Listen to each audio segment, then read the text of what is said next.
बहुत स्वागत है आपका आज के टेस्ट में। यह टेस्ट संख्या 9 है जिसमें हम संपूर्ण रीतिकाल के प्रश्नों को देखेंगे। चलिए देखते हैं सबसे पहला प्रश्न। सबसे पहला प्रश्न है, आचार्य रामचंद्र शुक्ल ने रीतिकाल का प्रवर्तक किन्हें माना है? चिंतामणि को, केशवदास को, रत्नाकर को या मतीराम को?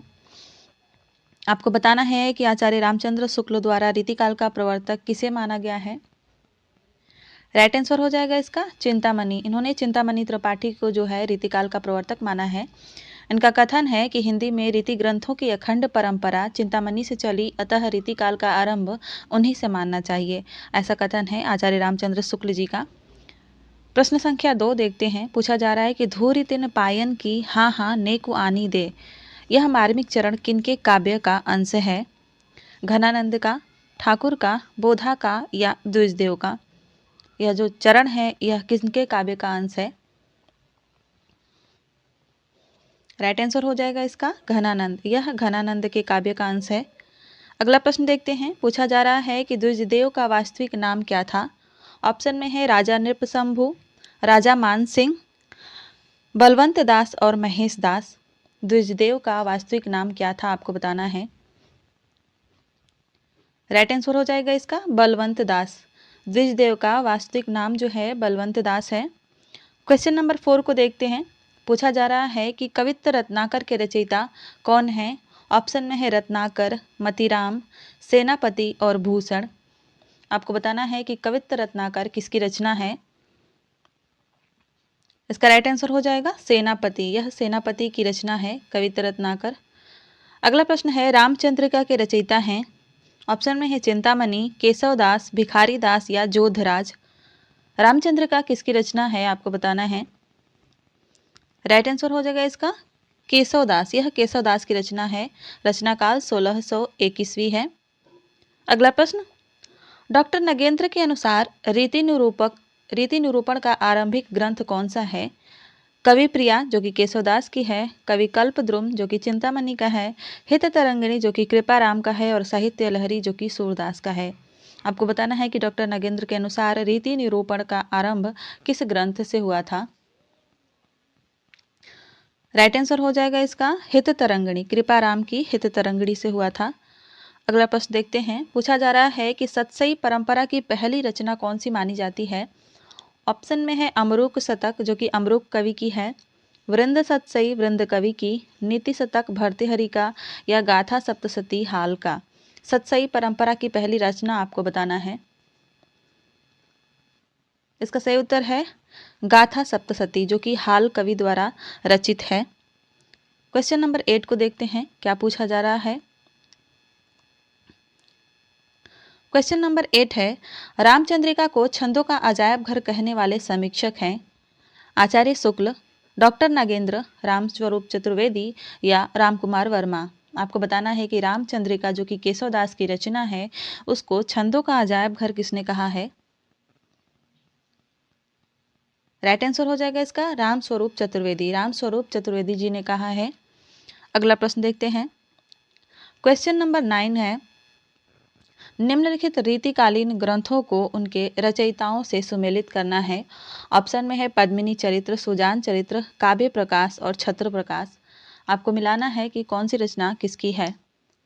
सबसे पहले बात करें पद्मिनी चरित्र की तो यह है मुबारक की, और सुजान चरित्र की बात करें तो यह सूदन की रचना है। काव्य प्रकाश जो है वह चिंतामणि की रचना है और छत्र प्रकाश जो है वह लाल कवि की रचना है। और इस तरह से इसका राइट आंसर हो जाएगा 3, 4, 1, 2। ये वाला ऑप्शन इसका राइट आंसर हो जाएगा। अगला प्रश्न देखते हैं। पूछा जा रहा है कि आनंदी लाल शर्मा द्वारा बिहारी सतसई पर लिखित फारसी टीका का नाम क्या है? यमक सतसई, शायर सतसई, फिरंगी सतसई या सतसई ए हाजिर। किस नाम से आनंदी लाल शर्मा ने बिहारी सतसई की टीका लिखी थी, वो भी फारसी भाषा में? राइट आंसर हो जाएगा इसका फिरंगी सतसई। अगला प्रश्न देखते हैं। अगला प्रश्न है, बिहारी सतसई के प्रत्येक दोहे पर सवैये की रचना करने वाले कवि कौन हैं? ऑप्शन में है भारतेंदु हरिश्चंद्र, कृष्ण कवि, कवि गिरधर और लालचंद। बिहारी सतसई के प्रत्येक दोहे पर सवैये की रचना किसने की थी? राइट आंसर हो जाएगा इसका कृष्ण कवि। कृष्ण कवि ने की थी, जो कि बिहारी के दत्तक पुत्र भी थे। दत्तक पुत्र यानी गोद लिए हुए पुत्र थे। आगे बढ़ते हैं और अगला प्रश्न देखते हैं। क्वेश्चन नंबर 12 यानी 12 पूछा जा रहा है कि निम्नलिखित रीतिकालीन ग्रंथों को उनके रचयिताओं से सुमेलित करना है हमें। ऑप्शन में है बीर सिंह देव चरित्र, कविकुल कंठाभरण, वृत्त कौमुदी और रस प्रबोध। सबसे पहले बात करें बीर सिंह देव चरित्र की, तो ये हो जाएंगे केशवदास। उसके बाद कविकुल कंठाभरण है कवि दूल्हा का, वृत्त कौमुदी हो जाएगा आपका मतीराम का, और रस प्रबोध जो है रसलीन की रचना है। तो इस तरह से इसका राइट आंसर हो जाएगा 4 3 2 1। अगला प्रश्न है, राधा कन्हाई तो सुमिरन को बहानो है, रीतिकालीन कवियों की भक्तिहीनता के संदर्भ में उक्त समीक्षा करने वाले आलोचक कौन हैं? आचार्य शुक्ल, बाबू गुलाब राय, भिखारी दास या देव। आपको बताना है कि यह पंक्तियां जो हैं किसकी हैं। राइट आंसर हो जाएगा भिखारी दास। यह भिखारी दास की पंक्तियां हैं और यह पूरी पंक्ति इस प्रकार है कि आगे के कवि रिझिए तो कविताई है, न तो राधा कनाई सुमिरन को बहानो है। अगला प्रश्न देखते हैं। निम्नलिखित रीति ग्रंथों को हमें रीतिबद्ध कवियों में सुमेलित करना है, यानी ग्रंथों को उनके रचनाकारों से सुमेलित करना है। ऑप्शन में है कवि कुलकंठाभरण, छंदमाला, ललित ललाम और सर्व 16 प्रकाश। बात करते हैं कवि कुलकंठाभरण की, तो यह कवि दूल्हा की रचना है और छंदमाला जो है वह केशवदास की रचना मानी जाती है। ललित ललाम जो है वह मतीराम की रचना है। वहीं सर्व 16 प्रकाश की बात करें तो वह गुरु गोविंद सिंह की रचना है। और इस तरह से इसका राइट आंसर हो जाएगा 4 3 2 1। अगला प्रश्न देखते हैं। पूछा जा रहा है कि किस विद्वान ने केशवदास को भाषा का मिल्टन की संज्ञा दी है? गणपति चंद्र गुप्त ने, मिश्र बंधु ने, पद्म सिंह शर्मा ने या डॉक्टर नगेंद्र ने। आपको बताना है कि केशवदास को भाषा का मिल्टन किसने कहा है। राइट आंसर हो जाएगा इसका मिश्र बंधु। मिश्र बंधुओं ने केशवदास को भाषा का मिल्टन कहा था। क्वेश्चन नंबर 16, जायसीकृत अखरावट की तर्ज पर लिखा रामदास सहाय के ग्रंथ का क्या नाम है? स्वरखड़ी, वर्ण विनोद, ककहरा या वर्ण मालावली। आपको बताना है कि जायसी के अखरावट की तर्ज पर रामदास सहाय द्वारा लिखा हुआ ग्रंथ कौन सा है। राइट आंसर है इसका ककहरा। अगला प्रश्न देखते हैं। अगला प्रश्न है, नायिका भेद की दृष्टि से सर्वप्रथम रीतिकालीन ग्रंथ कौन सा है? ललित ललाम, सुख सागर तरंग, कविकुल कंठाभरण और सर्व 16 प्रकाश। आपको बताना है कि इन सबसे पहले रीतिकालीन ग्रंथों में सबसे पहले नायिका भेद किसमें मिलता है। और इसका राइट आंसर हो जाएगा सुख सागर तरंग। अगला प्रश्न देखते हैं।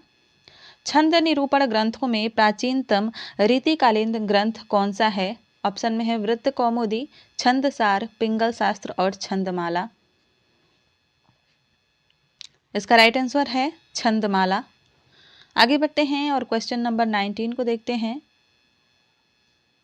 क्वेश्चन नंबर 19 है, निम्नलिखित रीतिकालीन ग्रंथों को उनके रचयिताओं से मिलाना है। रचनाएं हैं सुधा निधि, रतन हजारा, द्रोण पर्व और रामाश्वमेध। इन सभी को हमें उनके रचनाकारों से मिलाना है। बात करें सुधा निधि की, तो ये तोष की रचना है। रतन हजारा रसनिधि की रचना है। द्रोण पर्व कुलपति मिश्र की रचना है और रामाश्वमेध चिंतामणि की रचना है। और इस तरह से इसका राइट आंसर हो जाएगा 1 2 3 4। अगला प्रश्न देखते हैं। निम्न में से कौन सा रीति ग्रंथ मतीराम का नहीं है? रसराज, अलंकार पंचाशिका, वृत्त विचार और वृत्त कौमुदी। इसमें से कौन सा जो रीति ग्रंथ है वो मतीराम का नहीं है? सही उत्तर है इसका वृत्त विचार। वृत्त विचार जो है मतीराम की रचना नहीं है। आगे बढ़ते हैं और अगला प्रश्न देखते हैं। पूछा जा रहा है कि निम्न में से कौन सी कृति गुरु गोविंद सिंह विरचित नहीं है? कवित्व प्रकाश, सर्व 16 प्रकाश, सुनीति प्रकाश और चंडी चरित्र। आपको बताना है कि निम्नलिखित में से कौन सी रचना गुरु गोविंद सिंह द्वारा रचित नहीं है। राइट आंसर हो जाएगा इसका कवित्व प्रकाश। यह गुरु गोविंद सिंह की रचना नहीं है। आगे बढ़ते हैं क्वेश्चन नंबर 22 की तरफ। पूछा जा रहा है कि सुजान रहित प्रबंध, सुजान विलास और सुजान चरित के रचयिता क्रमशः कौन हैं? आपको बताना है कि इसमें से क्रम से कौन होंगे। बात करें अगर सुजान रहित प्रबंध की तो यह घनानंद की रचना है, सुजान विलास सोमनाथ की रचना है और सुजान चरित जो है सूदन की रचना है। और इस तरह से इसका राइट आंसर हो जाएगा ऑप्शन डी। अगला प्रश्न है, कविराज शिरोमणि उपाधि किसको प्राप्त है? भूषण को, सूदन को, पद्माकर को या द्विजदेव को? कविराज शिरोमणि किसको कहते हैं? इसका राइट आंसर हो जाएगा पद्माकर को। कविराज शिरोमणि पद्माकर को कहते हैं। आगे बढ़ते हैं, क्वेश्चन नंबर 24। छल को 34वां संचारी भाव मानने वाले रीतिबद्ध कवि कौन हैं? केशवदास, चिंतामणि, मतीराम या देव? छल को जो है 34वां संचारी भाव किसने माना है, आपको बताना है। और इसका सही उत्तर है देव। देव ने छल को 34वां संचारी भाव माना था। Question number 25। रसलीन का वास्तविक नाम क्या है? सैयद अशरफ, महेश दत्त, सैयद गुलाम नबी या बलिद? आपको बताना है कि रसलीन का वास्तविक नाम क्या था। और इसका राइट आंसर हो जाएगा सैयद गुलाम नबी। इनका नाम था सैयद गुलाम नबी। अगला प्रश्न देखते हैं, निम्नलिखित रीतिकालीन कृति को उनके कृतिकारों से सुमेलित करना है। हमें मिलान करने के लिए स्क्रीन थोड़ी सी छोटी करनी पड़ी मुझे। निम्नलिखित रीतिकालीन कृतियों को उनके कृतिकारों से सुमेलित करना है। ऑप्शन में है रसिक मोहन, तुलसी भूषण, रस दर्पण और वृत्त विचार। बात करें रसिक मोहन की, जो कि रघुनाथ बंदीजन की रचना है। तुलसी भूषण रसरूप की है, रस दर्पण सेवादास की है और वृत्त विचार सुखदेव मिश्र की है। और इस तरह से इसका राइट आंसर हो जाएगा 1, 2, 3, 4। बढ़ते हैं अगले प्रश्न की तरफ। अगला प्रश्न है, आचार्य रामचंद्र शुक्ल के अनुसार रीतिकाल का अंतिम श्रृंगारी कवि कौन है? ग्वाल कवि, द्विजदेव, पद्माकर और घनानंद? शुक्ल जी के अनुसार रीतिकाल का अंतिम श्रृंगारी कवि कौन है? राइट आंसर हो जाएगा इसका द्विजदेव। द्विजदेव जो हैं वह शुक्ल जी के अनुसार रीतिकाल के अंतिम श्रृंगारी कवि कहलाते हैं। अगला प्रश्न है, बिहारी पर समीक्षात्मक कृति कविवर बिहारी लाल के लेखक कौन हैं? कृष्ण कवि, भारतेंदु हरिश्चंद्र, राधा कृष्ण दास और महावीर प्रसाद द्विवेदी? आपको बताना है कि बिहारी पर यह समीक्षात्मक कृति जो है किसने लिखी है। राइट आंसर हो जाएगा इसका राधा कृष्ण दास। यह राधा कृष्ण दास की कृति है। अगला प्रश्न है, रीतिकालीन लक्षण ग्रंथकारों का अंतिम कवि निर्धारित इसमें से कौन है? द्विजदेव, ग्वाल कवि, ठाकुर और पद्माकर? आपको बताना है कि रीतिकालीन लक्षण ग्रंथकारों में अंतिम कवि कौन निर्धारित किए गए हैं। सही उत्तर है इसका पद्माकर। पद्माकर निर्धारित किए गए हैं। अगला प्रश्न है, लोगन कवित्त की वो खेल करी जानो है, यानी लोगों ने तो कविता करना एक खेल समझ लिया है। यह किसकी उक्ति है? मतीराम की, भिखारी दास की, ठाकुर की या चिंतामणि की?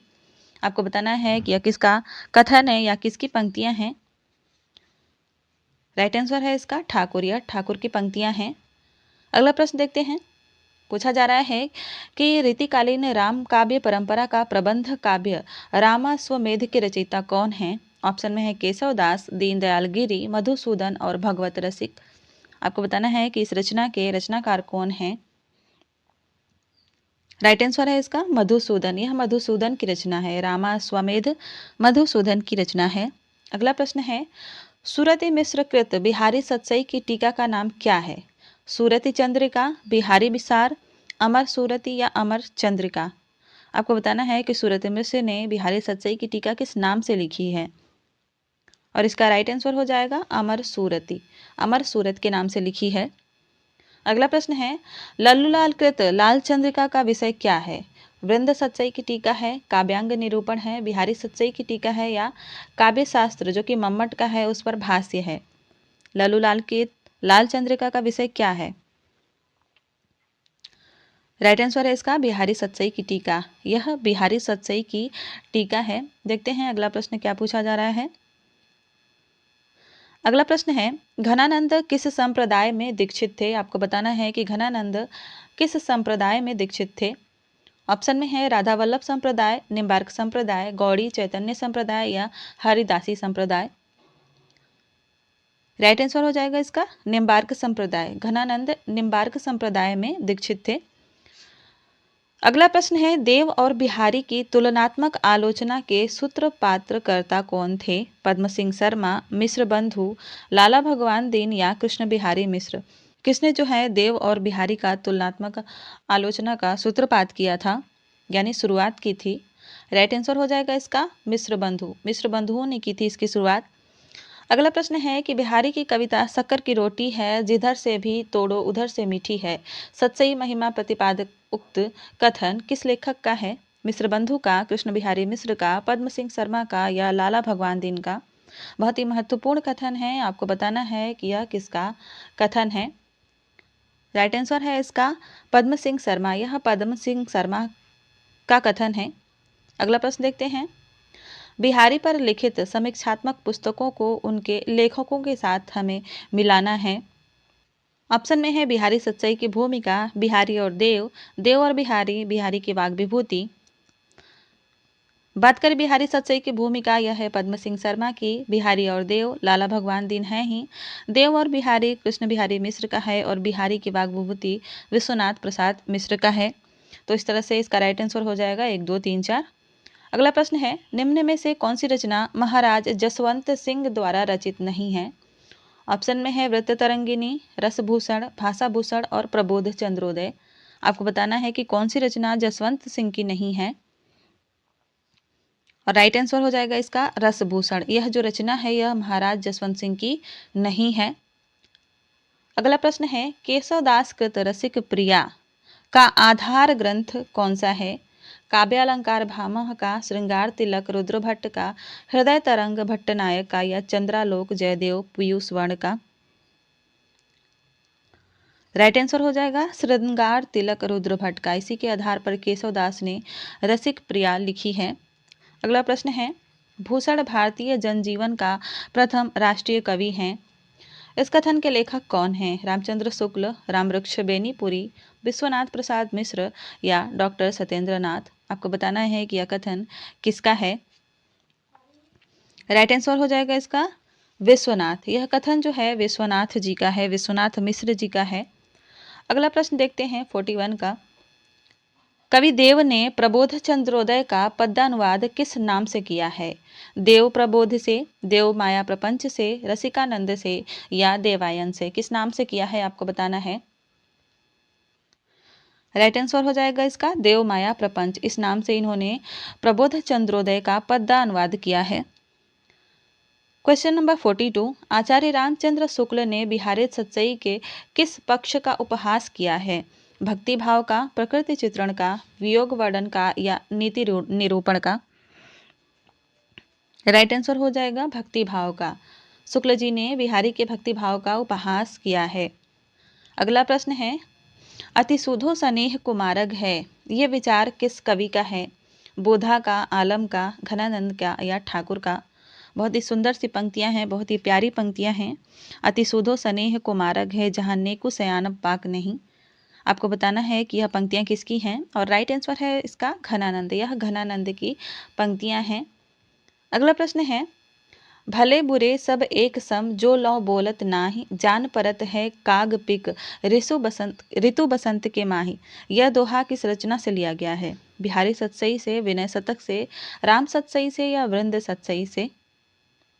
आपको बताना है कि यह सुंदर सी पंक्तियाँ किससे ली गई हैं। बहुत सी सीख मिलती है इस पंक्तियों से।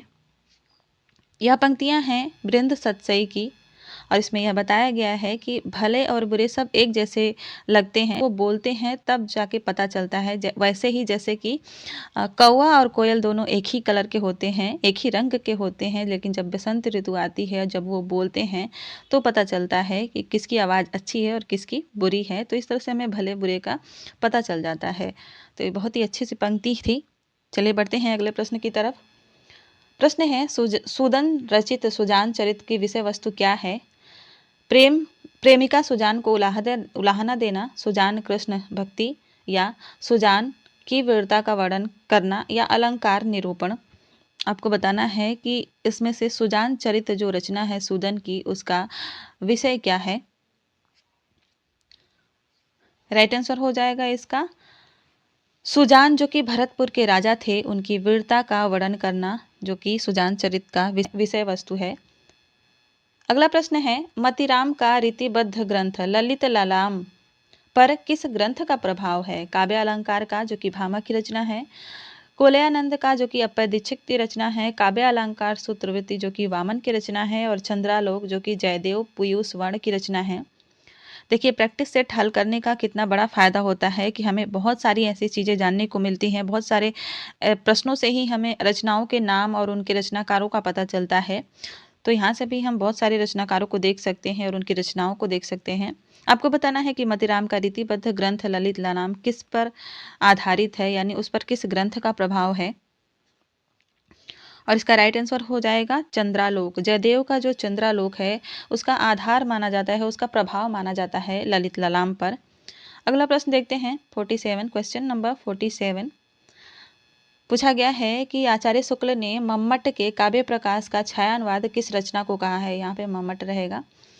ऑप्शन में है भाषा भूषण जो कि जसवंत सिंह की रचना है, छंदमाला जो कि केशवदास की रचना है, रस रहस्य मतीराम की रचना, या कवि दर्पण ग्वाल की रचना। आचार्य शुक्ल ने मम्मट के काव्य प्रकाश का छाया अनुवाद इनमें से किस रचना को कहा है?